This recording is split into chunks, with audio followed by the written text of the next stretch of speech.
खालिद बिन वलीद इस्लाम की तारीख के सबसे बड़े जनरल, जिन्होंने इस्लाम को अरब से निकालकर रोमन और पर्शियन एम्पायर जैसी सुपर पावर्स को हराया। लेकिन इस सब के बाद उस वक्त के खलीफा हजरत उमर रज़ियल्लाहु अन्हु ने उन्हें अपनी पोजीशन मतलब आर्मी चीफ के ओहदे से हटा दिया। लेकिन क्यों? इतने बड़े जनरल को हटाने की जरूरत क्या थी? खालिद बिन वलीद अब तक दुनिया के सारे जनरल्स वो वाहिद जनरल है जिन्होंने अपनी पूरी जिंदगी में कोई भी जंग नहीं हारी।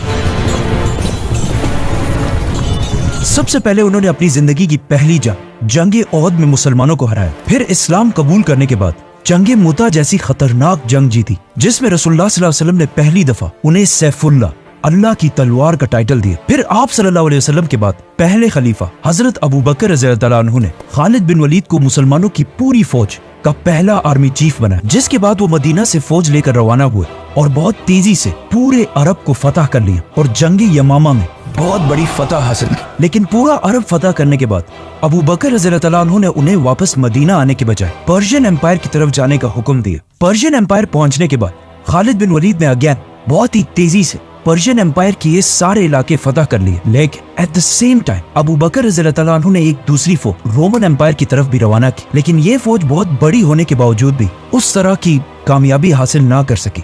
इसीलिए रोमन एम्पायर के हालात कंट्रोल करने के लिए हजरत अबू बकर रज़ियल्लाहु अन्हु ने खालिद बिन वलीद की तरफ ऑर्डर्स भेजे कि वो पर्शियन एम्पायर को छोड़कर रोमन एम्पायर की तरफ जाए।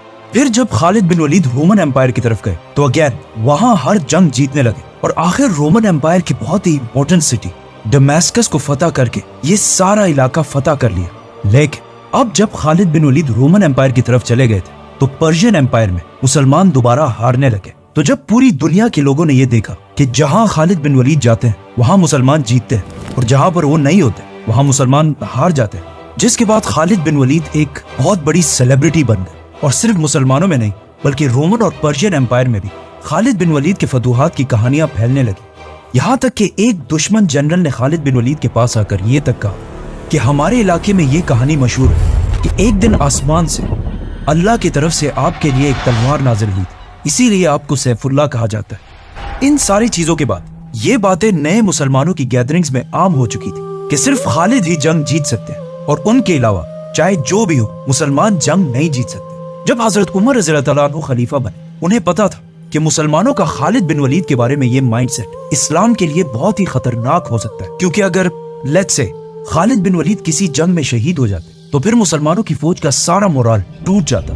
तो आखिर हजरत उमर रज़ियल्लाहु अन्हु ने इन हालात को कंट्रोल करने के लिए खालिद बिन वलीद को उनकी पोजीशन आर्मी चीफ के ओहदे से हटाने का फैसला किया। बट वेट, हजरत उमर ने सिर्फ खालिद बिन वलीद को ही नहीं हटाया बल्कि मुसलमानों की स्टेट को हर एंगल से बदलना शुरू किया और मदीना में बैठकर हर इलाके की तरफ ऑर्डर्स भेजे। सबसे पहले उन्होंने फतह किए गए इलाकों में नए गवर्नर्स लगाए और उनको ये ऑर्डर्स दे दिए कि हर फैसले से पहले मदीना में खलीफा से पूछना लाजमी है। और ये अरब के लिए बहुत ही नई बात थी, क्योंकि इससे पहले हर कबीला अपने फैसले खुद ही किया करता था। लेकिन हजरत उमर कबायली सिस्टम के खिलाफ थे और एक सेंट्रलाइज्ड मदीना की ताकत चाहते थे। सूबों में गवर्नर्स लगाने के साथ साथ हजरत उमर ने उन्हें बताए बगैर कुछ जासूस भी बिठाए जो इन गवर्नर्स की अच्छी या बुरी हर खबर हजरत उमर तक पहुंचाते रहते थे। इसके अलावा हजरत उमर ने हर सूबे में जस्टिस इंसाफ का सिस्टम बनाया, जिसमें हर सूबे में इस्लामिक कानून के मुताबिक अदालतें कोर्ट्स बनाए गए और इन सारी अदालतों का हेडक्वार्टर सुप्रीम कोर्ट मदीना में बनाया गया, जिसमें बहुत सारे सहाबा जजेस लगाए गए। और इन सारे जजेस में एक सबसे रिस्पेक्टेड और बड़े जज थे हजरत अली रज़ियल्लाहु अन्हु। हजरत उमर रज़ियल्लाहु अन्हु ने हर सिटी में पहली बार एक पुलिस का सिस्टम भी बनाया और इन सिटीज के बाजारों में प्राइसेस को कंट्रोल में रखने के लिए भी एक डिपार्टमेंट बनाया और स्पेशली मदीना के बाजार को कंट्रोल करने के लिए एक औरत शिफा बिनते अब्दुल्ला को इसका लीडर बनाया। ये उस जमाने में बहुत ही अजीब बात थी कि हजरत उमर ने इतनी इंपॉर्टेंट पोस्ट पर एक औरत को कैसे बिठाया। लेकिन हजरत उमर सिर्फ मेरिट को देखकर ही फैसले किया करते थे। ये सब तो वो काम थे जो हजरत उमर रज़ियल्लाहु अन्हु ने सिविल एडमिनिस्ट्रेशन में किए थे। लेकिन इस सब के अलावा उन्होंने मुसलमानों की आर्मी को भी चेंज करना शुरू किया। मतलब इससे पहले हजरत अबू बकर रज़ियल्लाहु अन्हु के दौर में मुसलमानों की आर्मी और जनरल्स सारे फैसले खुद ही किया करती थी और हजरत अबू बकर रज़ियल्लाहु अन्हु ने ये करने की उन्हें इजाजत भी दी थी। क्योंकि उस जमाने में ना फोन्स थे और ना इंटरनेट। तो अगर हर डिसीजन से पहले मदीना से पूछा जाता तो इससे मुसलमानों की फौज की स्पीड बहुत ही स्लो हो जाती। लेकिन हजरत उमर को मुसलमानों की फौज की स्पीड से ज्यादा इस्लाम की फिक्र थी, क्योंकि अगर देखा जाए तो मुसलमानों की इस एम्पायर से भी बहुत बड़ी एम्पायर चंगेज खान ने बनाई थी, लेकिन वो एम्पायर सिर्फ 100 सालों में बिल्कुल खत्म हो गई। लेकिन हजरत उमर रज़ियल्लाहु अन्हु चाहते थे कि इस्लाम इस एम्पायर के बाद भी आने वाले हजारों साल तक दुनिया में कायम रहे। तो उन्होंने अपने आर्मी चीफ खालिद बिन वलीद की तरफ एक लेटर भेजा और उन्हें इस एम्पायर के नए रूल समझाए कि हर डिसीजन से पहले मदीना में खलीफा से पूछना लाजमी है। इसके अलावा हजरत उमर ने मुसलमानों की फौज के अंदर कुछ स्पाइज जासूस भी बिठाए जो इन जनरल्स को बगैर बताए उनकी हर खबर हजरत उमर तक पहुंचाते रहते थे। खालिद बिन वलीद ने जब हजरत उमर रज़ियल्लाहु अन्हु का लेटर पढ़ा कि हर डिसीजन से पहले मदीना में खलीफा से पूछना पड़ेगा, तो उन्होंने ये हुक्म मानने से इनकार कर दिया। इसलिए नहीं कि वो अपने आप को बहुत बड़ा समझते थे, बल्कि इसलिए क्योंकि ऐसा करने से मुसलमानों की फौज की स्पीड बहुत ही स्लो हो जाती और स्लो स्पीड के साथ आगे बढ़ना खालिद बिन वलीद का स्टाइल नहीं था। हजरत उमर ने दोबारा खालिद बिन वलीद की तरफ एक दूसरा लेटर भेजा कि तुम सिर्फ इसी शर्त पर मुसलमानों के आर्मी चीफ रहोगे अगर इन ऑर्डर्स को मान लो। लेकिन अगेन खालिद बिन वलीद ने ऐसा करने से इनकार कर दिया और कहा कि जब पहले खलीफा अबू बकर मुझसे नहीं पूछते थे तो आप मुझसे क्यों पूछ रहे हैं। नाउ इब्ने हाजर अल अस्कलानी की किताब और कुछ बाकी किताबों में एक बहुत ही इंटरेस्टिंग वाकया लिखा है कि एक दिन खालिद बिन वलीद एक महफिल में बैठे हुए थे जहां एक शायर ने कुछ बहुत ही जबरदस्त अशार पढ़े। तो खालिद बिन वलीद ने खुश होकर उसे उस जमाने की करेंसी के मुताबिक 10,000 कॉइन्स दिए। लेकिन जब खालिद बिन वलीद ने ऐसा किया उसी वक्त वहां पे वो स्पाई भी बैठा हुआ था और ये खालिद बिन वलीद ने छुप के नहीं किया था बल्कि सबके सामने किया था। इसीलिए वहां पर बैठे हजरत उमर के स्पाई ने ये सब देख लिया और सीधा इस सब की रिपोर्टिंग हजरत उमर रज़ियल्लाहु अन्हु को की। खालिद बिन वलीद की इस हरकत पर हजरत उमर बहुत ही नाराज हुए और सीधा एक लेटर मुसलमानों के दूसरे जनरल अबू उबैदा इब्ने जर्राह की तरफ भेजा जिसमें उन्होंने लिखा कि अगर खालिद बिन वलीद ने ये पैसे उस शायर को अपनी जेब से दिए तो ये उसने फजूल खर्ची की है, और अगर ये पैसे उसने मुसलमानों के बैतुल माल से दिए तो ये उसने खयानत की है। इन एनी केस खालिद बिन वलीद को उनकी पोजीशन आर्मी चीफ के ओहदे से हटाना जायज है। और आगे लिखा कि आज से तुम अबू उबैदा इब्ने जर्राह मुसलमानों की फौज के आर्मी चीफ हो गए। लेकिन हजरत उमर ने खालिद बिन वलीद को मुसलमानों की फौज से हटाया नहीं बल्कि एक रैंक नीचे कर दिया, और इसके बाद भी वो फौज के बहुत बड़े जनरल थे, मतलब फौज के सेकंड इन कमांड।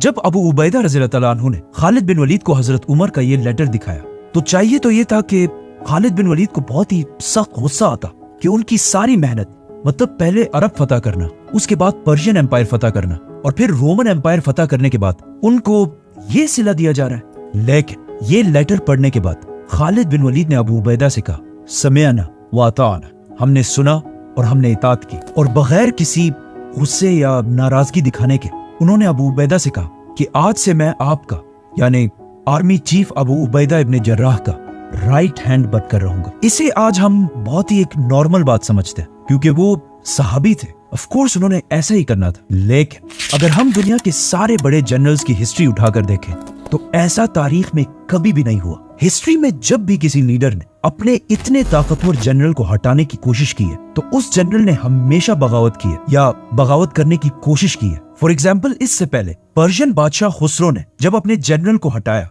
तो रुस्तम ने उसी के खिलाफ ही बगावत कर दी, और रोमन एम्पायर की जनरल पोम्पी ने भी बगावत की। और इवन आज मॉडर्न दौर में भी जब पाकिस्तान के प्राइम मिनिस्टर नवाज शरीफ ने अपने पावरफुल आर्मी चीफ मुशर्रफ को हटाने की कोशिश की तो मुशर्रफ ने उल्टा उसे ही हटाकर पूरे मुल्क पर कब्जा कर लिया। इन सारे जनरल्स की खालिद बिन वलीद के सामने कोई औकात नहीं थी क्योंकि खालिद बिन वलीद को आज तक दुनिया के सबसे बड़े जनरल्स में से एक माना जाता है। लेकिन जब हजरत उमर ने उन्हें अपनी पोजीशन आर्मी चीफ के ओहदे से हटाया तो उन्होंने बहुत ही पावरफुल होने के बावजूद कुछ नहीं किया और अपने लीडर खलीफा के ऑर्डर्स मान लिए। इस वक्त मुसलमान बहुत ही सख्त सिचुएशन में थे, एक तरफ रोमन्स और दूसरी तरफ पर्शियंस, और अगर खालिद बिन वलीद भी बगावत कर देते तो मुसलमानों की एम्पायर हमेशा के लिए खत्म होने का खतरा था।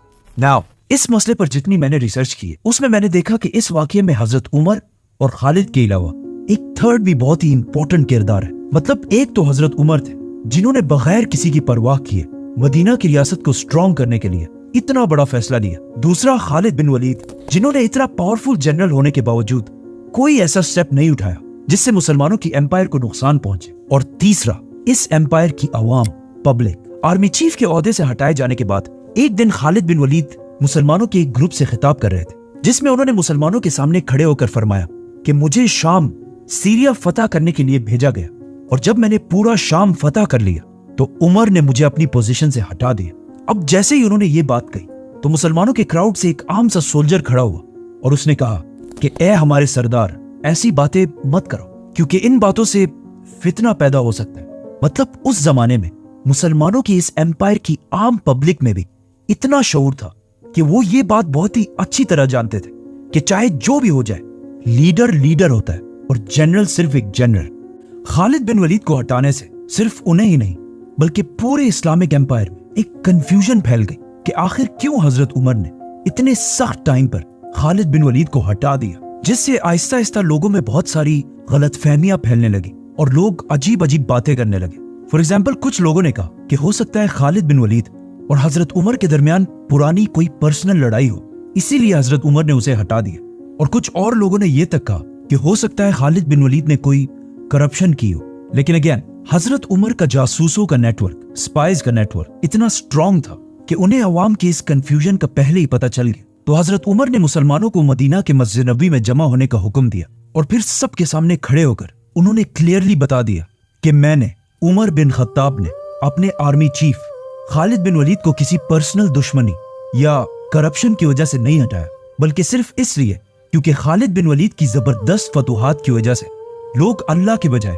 खालिद बिन वलीद पर ट्रस्ट करने लगे थे। और मैं सारे मुसलमानों को यह दिखाना चाहता हूं कि किसी भी जंग में जीत सिर्फ और सिर्फ अल्लाह की तरफ से आती है, किसी इंसान की तरफ से नहीं। और फिर यही सारी बातें उन्होंने लेटर्स में भी लिखी और फिर इन लेटर्स को हर सूबे के गवर्नर्स तक पहुंचा दिया ताकि खालिद बिन वलीद के कैरेक्टर पर कोई मुसलमान भी उंगली ना उठा सके। और इस वाक़े के बाद उन्होंने खालिद बिन वलीद की बेवा बहन के साथ शादी भी की, जिससे क्लियरली ये पता चलता है कि हजरत उमर और खालिद बिन वलीद के दरमियान इस वाक़े के बाद कोई इश्यूज नहीं थे। लोगों ने हजरत उमर रज़ी अल्लाह अन्हु की बात सुनकर मान तो ली, लेकिन अब हजरत उमर के सामने बहुत बड़ा चैलेंज था कि अब उन्हें नेक्स्ट हर जंग जीतना लाजमी था, क्योंकि अगर मुसलमान खालिद बिन वलीद के जाने के बाद जंगे हारने लग तो लोग हमेशा के लिए हजरत उमर के इस डिसीजन को गलत समझते। नाउ आप सल्लल्लाहु अलैहि वसल्लम की वफात के बाद अबू बकर रज़ी अल्लाह अन्हु की खिलाफत में अरब के बहुत सारे कबीलों ने मदीना की रियासत से बगावत की, जिन्हें फिर खत्म तो कर दिया गया था, बट इन जंगों में बहुत सारे लोगों को गिरफ्तार करके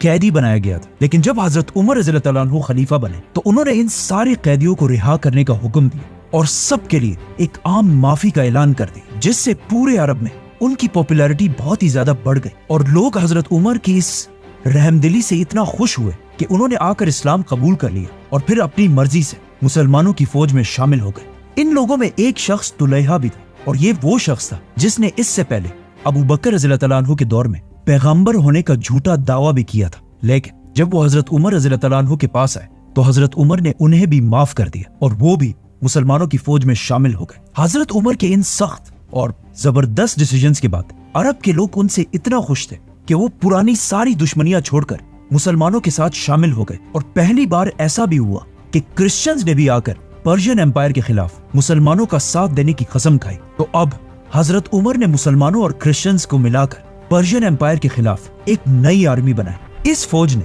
मुसन्ना की लीडरशिप पर्शियन एम्पायर की एक बहुत बड़ी फौज को हरा दी और eight the same time Abu Ubaida इब्न जर्राह की लीडरशिप में भी मुसलमानों ने रोमन एम्पायर की एक फौज को हराकर बहुत बड़ी फतह हासिल की। और इस तरह पूरी दुनिया ने देखा कि मदीना की रियासत मुसलमान खालिद बिन वलीद के बगैर भी जंगे जीत सकते और हजरत उमर रज़ी अल्लाह अन्हु का प्लान कामयाब हो गया। लेकिन अब मुसलमानों की तारीख की सबसे बड़ी जंगे यरमुक और जंगे कादसिया बहुत ही करीब आ चुकी।